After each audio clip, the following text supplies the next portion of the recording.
atomically. Mathematic weapons, you shit didn't listen. Why I teach just geometry? Athletic breakdancers popping in some wallabies. Educated students face the wrath of some... So hey guys, Jeff here, and today I want to share with you this article that's on NASA.gov. It's about Robert Simon, aka Mr. Blue Marble. It's from about 3 years ago, and it's a little interview. They ask him a bunch of questions, and I found some of his answers rather interesting. So let's take a look. What do you do, and what is most interesting about your role here at Goddard? How do you help support Goddard's mission?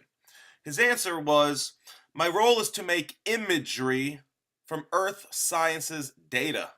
Okay, he makes images. He does not take photographs.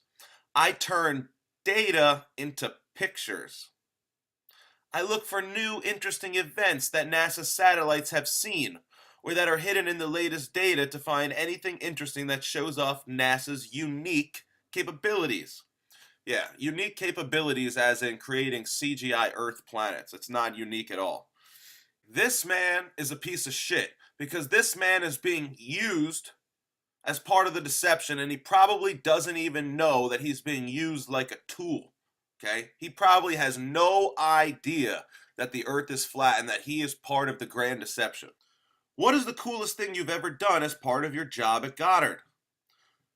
His answer is unbelievable. It's actually quite believable, but it's just remarkable. The last time anyone took a photograph from above low Earth orbit that showed an entire hemisphere, one side of the globe, was in 1972 during Apollo 17. NASA's Earth Observing System, EOS satellites, were designed to give a checkup of Earth's health. By 2002, we finally had enough data to make a snapshot of the entire Earth, so we did. The hard part was creating a flat map of the Earth's surface with 4 months of satellite data. Okay, so this guy is admitting that there has only been one photograph taken of the entire Earth, one side of the globe, so that you see a perfect circle, since 1972. This guy made the blue marble, I believe, in 2004. 32 years went by, and they had only taken one photograph of Earth, and it was during Apollo 17, and we can prove how they faked these shots. The Apollo 17 shot is just a photograph taken of the Earth, cropped into a circle through a round window. Okay, it's not a genuine photo. This guy is admitting that they have 0 genuine photographs of the Earth. The hard part was creating a flat map of the Earth's surface. Then we wrapped the flat map around a ball. My part was integrating the surface, clouds, and oceans to match people's expectations of how Earth looks from space. This guy is admitting that they created a flat map and then wrapped it around a ball. This is precisely what I've been saying that they did. The globe model, the heliocentric model, is reverse engineered from the truth. And his job was to make sure that it matched people's expectations of how Earth looks from space. You know what that means? It means it doesn't matter if it's realistic. It doesn't matter if it shows a perfect sphere or that it's not a pear-shaped oblate spheroid. So it's not actually a sphere, it's oblate. And officially it's an oblate spheroid. That's what we call it. But not only that, it's slightly wider below the equator than above the equator. A little chubbier. A little chubbier. Yeah. Chubby's a good way. It's like pear-shaped. Pear-shaped. Pear-shaped. Pear-shaped. This wasn't about truth. This wasn't about reality. This was about matching people's brainwashed expectations of how Earth looks from space. That ball became the famous blue marble. The blue marble image that you see all the time is CGI. That is not a photograph. NASA does not try to claim it's a real photograph, but NASA has absolutely no problem with you believing it's a real photograph. And that's the biggest problem. 32 years went by and they claim to only have one real photograph of the Earth from space. In the meantime, they are images that inspire, educate, and sometimes just make us say, wow. Yeah. Over the years, NASA has given us spectacular photos and renderings that reveal a colorful and mysterious universe. No doubt. And now Chris Martinez is introducing us to two of the artists behind some of the most iconic space art in the galaxy.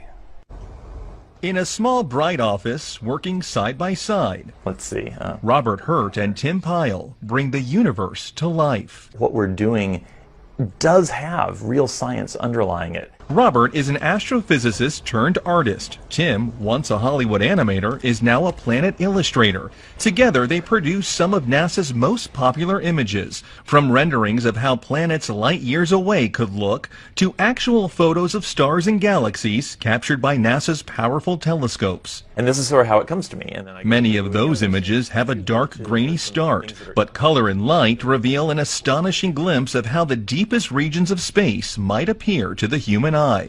What I'm trying to do is show people sort of the broader colors that the universe has to offer. It's a delicate blend of imagination and data. The artists meet with NASA scientists over many drafts to ensure a planet or galaxy's look lines up with the research to make each one as accurate as possible. I love the challenge. It's kind of like a puzzle to me of trying to create something that looks really cool within the restrictions that were given by the scientists. It can take days, even weeks, to produce just a single image. The dazzling final results, enough to keep us all dreaming of the final frontier for years to come. Chris Martinez, CBS News, Pasadena, California. The artists also say they have to be especially careful when it comes to illustrations of other planets to avoid colors many of us would associate with Earth, like blue for water. It is Photoshop, but it's has to be.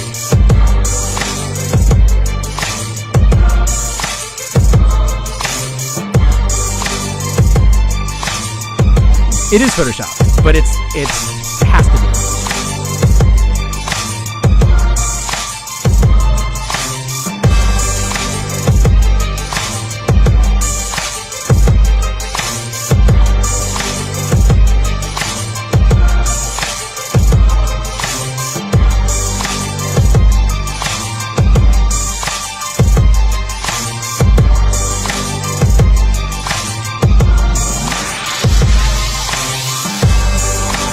Fake, phony, fake.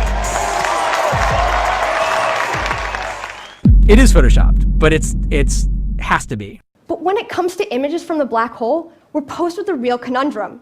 We've never seen a black hole before.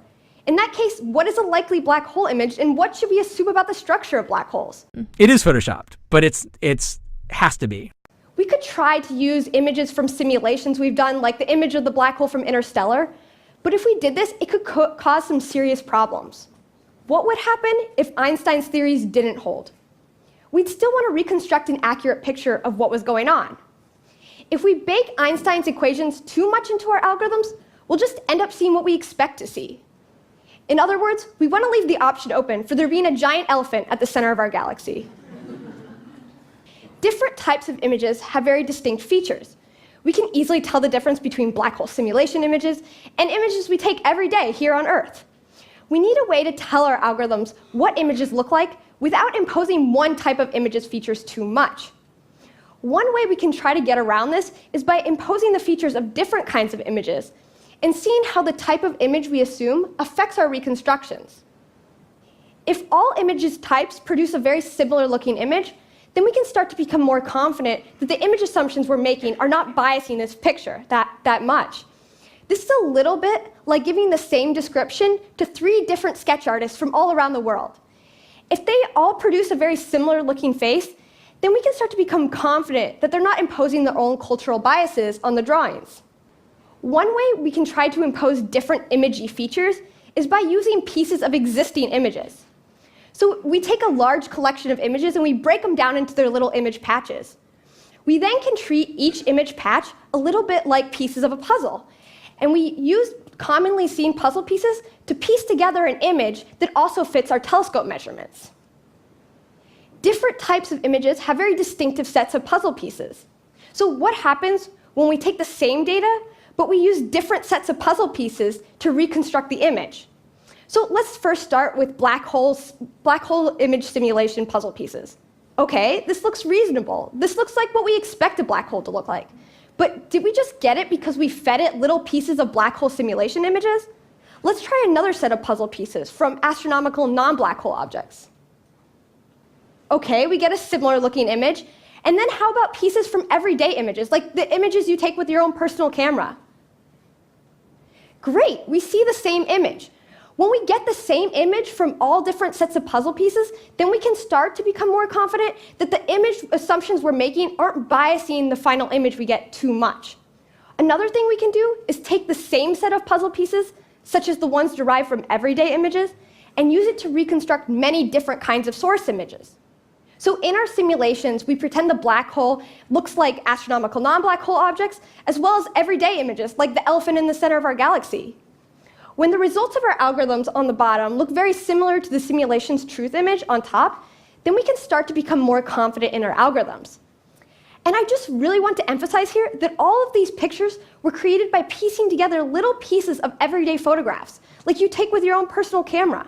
So an image of a black hole we've never seen before may eventually be created by piecing together pictures that we see all the time of people, buildings, trees, cats, and dogs.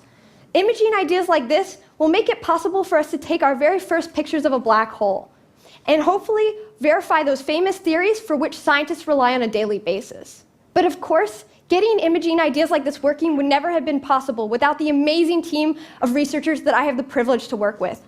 It still amazes me that although I began this project with no background in astrophysics, what we have achieved through this unique collaboration could result in the very first images of a black hole.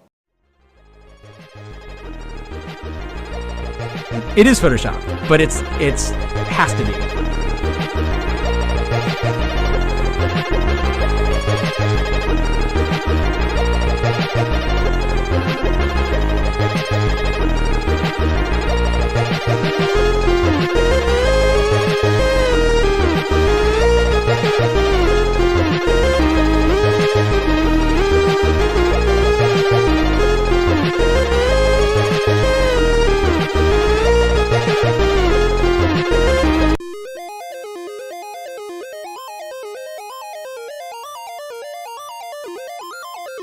It is photoshopped, but it has to be.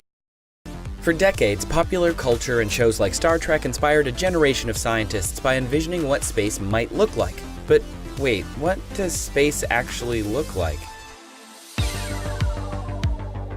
Heart nebulas, celestial collisions, a bird's eye view of the Milky Way, astronomers are charting the outer reaches of the cosmos and bringing back jaw-dropping images from telescopes like Hubble and its infrared cousin Spitzer. If you look down at the bottom of that Milky Way image, you'll see these two words: artist concept. This sweeping image of the Orion Nebula actually looks like this. And the TRAPPIST-1 star system, the latest discovery of 7 potentially habitable exoplanets that made national headlines, it's really only a box of gray and white pixels. You see, space art is part of NASA, and it has been since before we went to the moon. You may remember our host Amy explored this in a previous episode, and it inspired us to track down the scientist behind some of NASA's most fascinating images. Most space imagery begins with data. Very, very complex data. And transforming these numbers and graphs into an image that captures the public's imagination requires a delicate balance between science and art. And that is where Robert comes in. As an astronomer and artist, Robert isn't editing images so much as he's making an artistic hypothesis grounded in facts, so we can visualize what's really happening up there. And for objects we haven't even seen yet, like TRAPPIST-1, the artist rendition is a meticulous process. Once a result shows up, the first thing I'll do is get a copy of the paper and look over it. I just want to understand what is actually being presented as peer-reviewed science. Then usually the next step is to contact the scientists involved in the research directly and discuss with them how we might go about illustrating their result. The first day I saw the data plot of the light curve from the TRAPPIST-1 star, my jaw dropped because it was just a forest of deep dips in the light curve, and we knew there was a whole flurry of activity. This data doesn't look like much to the untrained eye, but the depth of the dip reveals the size of the planet. And by studying tiny blips of light as the planets pass the star, otherwise known as the transit method, astronomers can tell that the exoplanets orbit close to their star. All of this information is critical so Robert can paint the right picture. It is photoshopped, but it has to be. No. I don't believe it. It's not possible. I didn't say it would be easy, Neo.